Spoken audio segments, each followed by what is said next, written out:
Here today, standing over Interstate 90, because we are here to send the message to the governor's office and to the Department of Transportation that this road is in deplorable condition.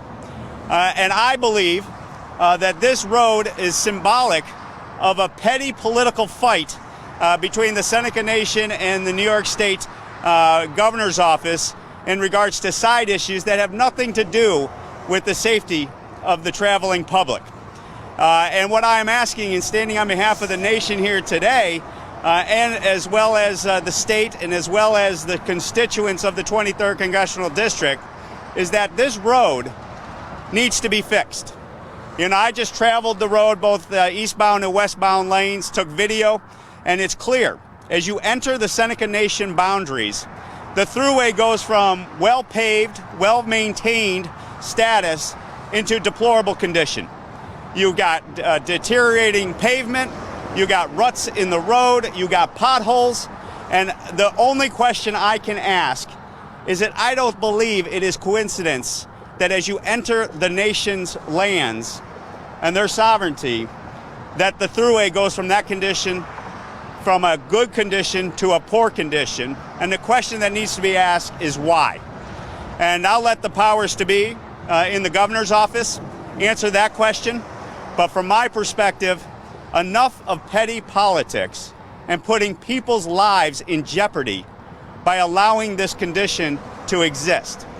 Now, I would hope that it's only Interstate 90 that is subject to this condition that we find in roadway systems. And I know I have my colleagues here that maybe want to touch upon some of the areas of Salamanca and other areas where we see this type of condition of roads being caught up into this political dispute, in my opinion. But today we think that Interstate 90, obviously being a federal interstate, being a federal representative, that what we would want to do is showcase what clearly I think is the best example of what is at stake here. And that being said, one of the other things that we are officially doing today is we are serving prior written notice of the defective condition of this roadway, so that if and when, God forbid, someone gets injured or killed as a result of this defective condition, that there is no question of the liability, and those that should be held accountable are the people that are responsible for allowing this road to get into this condition. And so we send the message on behalf of the people we represent, as well as the traveling public, that the state is hereby put on prior written notice of this defective condition. And there can be no doubt as to about who is going to be liable if and when those injuries occur. Now, my hope is that we make sure that this road gets addressed and gets fixed before anyone is hurt. But I'm sad to report that given what I've seen firsthand and what we have posted on the internet to our website and on our Facebook page, that this defective condition is a real threat to the safety and the well-being of the traveling public that pursue and travel Interstate 90. So let's get it done. Let's set aside the petty political bickering and do what's right for the people that are traveling on this interstate. And without further ado, I would like to introduce my colleagues that are here with us today, Chautauqua County Executive George Barillo and our State Assemblyman Joe Giglio. But first you will hear from Chautauqua County Executive George Barillo. Thanks, Tom. Thank you. Thank you, Tom. First of all, I want to say thank you to Congressman Reed for bringing needed attention to the crisis that we have here on the thruway in this stretch of the I-90. Not only am I the county executive in Chautauqua County, but I live a stone's throw from here, probably about 2 miles away in Sunset Bay. And myself and many of my friends and family travel this road every day almost. And let's not forget that this is the thruway. People pay for the right to drive on this road. Not just here locally, but from across the United States. It costs money to travel on this road, and the conditions that are in place now are completely unacceptable. This is another example of where the governor has put politics above people. And in this case, possibly threatening their lives and certainly threatening their property with damage because of a fight that he refuses to resolve with the Seneca Nation. The Seneca Nation has a long-standing and proud history of partnering with Chautauqua County and the local community. They are great partners with us. The governor needs to sit down, set aside the issues he has, and truly negotiate. The stalemate has to end.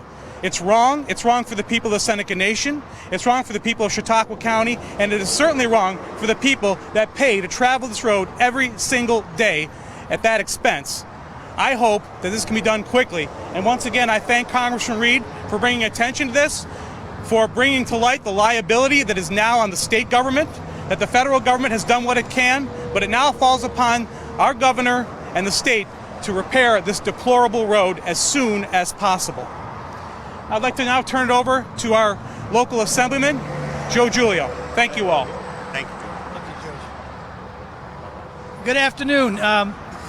You know, as we stand here, you can only think about that this is the gateway to New York. And after we heard our two previous speakers say, it's probably not the best way to come. And then I look and I see Erie, Pennsylvania's here. That's real important to us because, again, they're our neighbors. And if you're Andrew Goodell or the 150th or me in the 148th and you keep going down the state line, those are our neighbors and those who we do business and commerce with. This is the first thing tourists see when they come in the state of New York from Pennsylvania. So that's really, really kind of embarrassing. The dangers they've already spoke of. But let me bring up Salamanca. Salamanca's streets and roads and 86 by our end of the state are still in big disrepair. Those treaties that were signed and those memorandums of understanding that were made back a long time ago are not being adhered to. Now we know there's other problems with other things involved with the Seneca Nation. They are a sovereign country and there will be disagreements.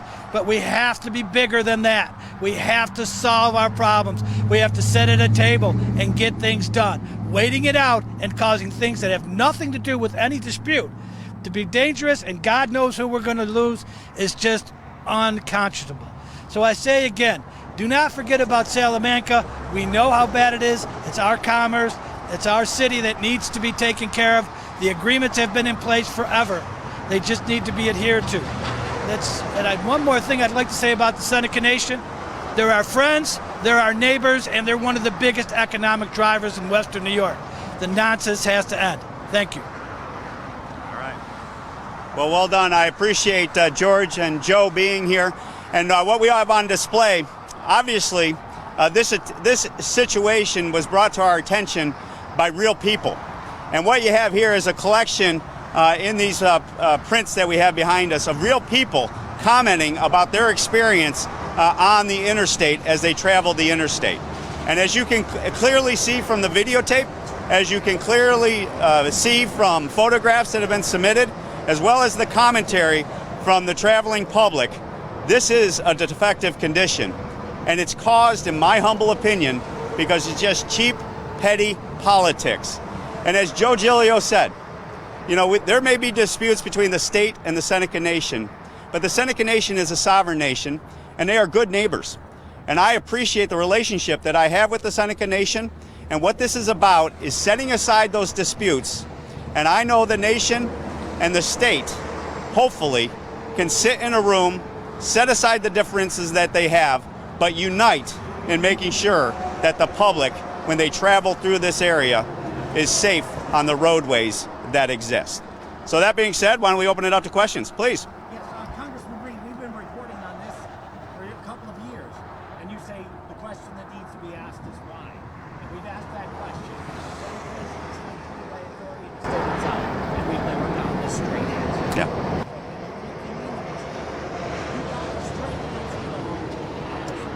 What needs to be worked out?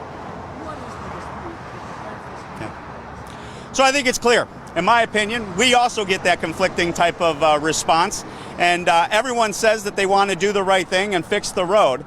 But then, obviously, issues of gaming revenue, issues of dispute between the state and the nation in regards to those issues come into the discussions also.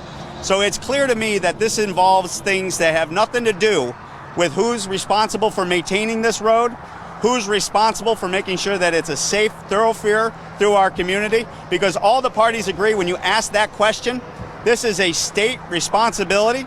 It has federal resources dedicated to it in the offices down in the federal government through the appropriations process and the authorization process. So the resources are there. It's the powers to be in Albany that have decided to play politics rather than release those monies into this infrastructure.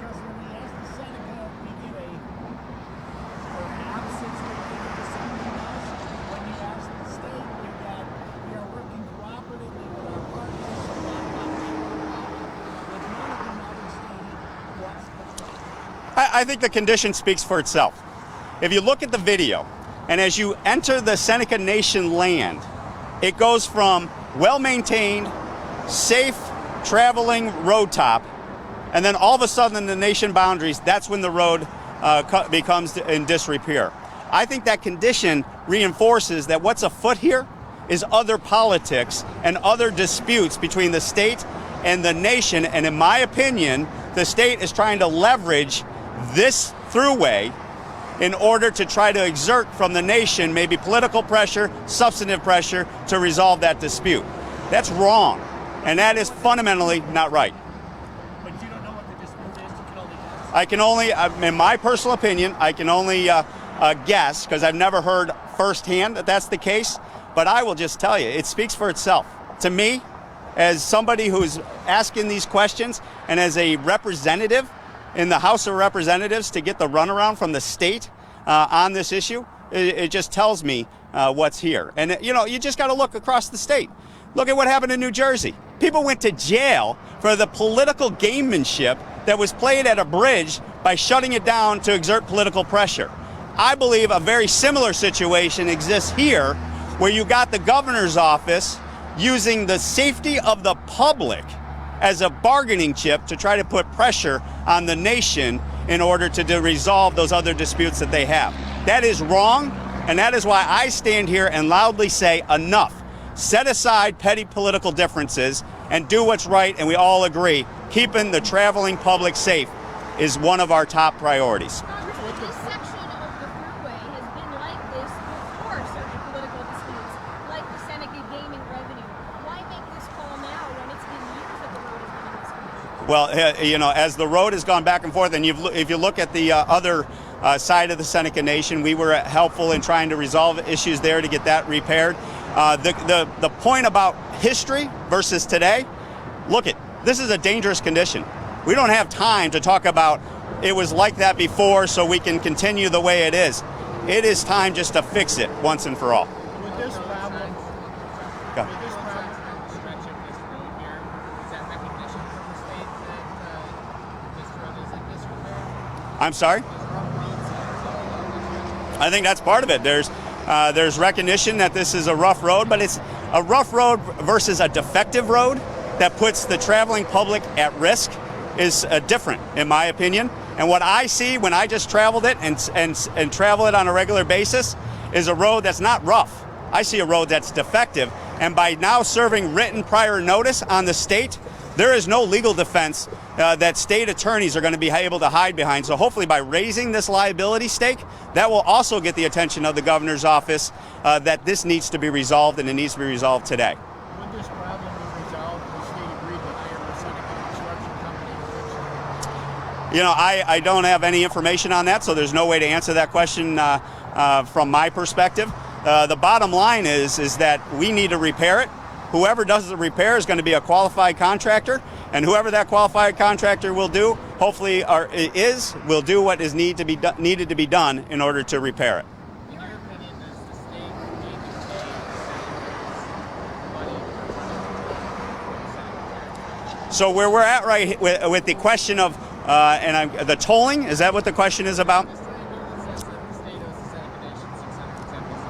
Yeah. So that's obviously issues that are in dispute as part of the dispute between the nation and the state. But in the meantime, it is clear, from my understanding of the written agreements, the leases and the easements and the right-of-ways, that the responsibility for maintaining this road falls upon the state. And that is what needs to be done, and that is why our direction today is to the state. Set aside those differences, set aside whatever disputes you have, and do what's right for the people that we represent and keep them safe for this roadway. Anything? All right. Thank you guys very much for coming out. We appreciate it. Congressman, Anything else on topic? Okay. You guys want anything? You want to say anything? Do you want to move to a different visual? This is fine. Okay.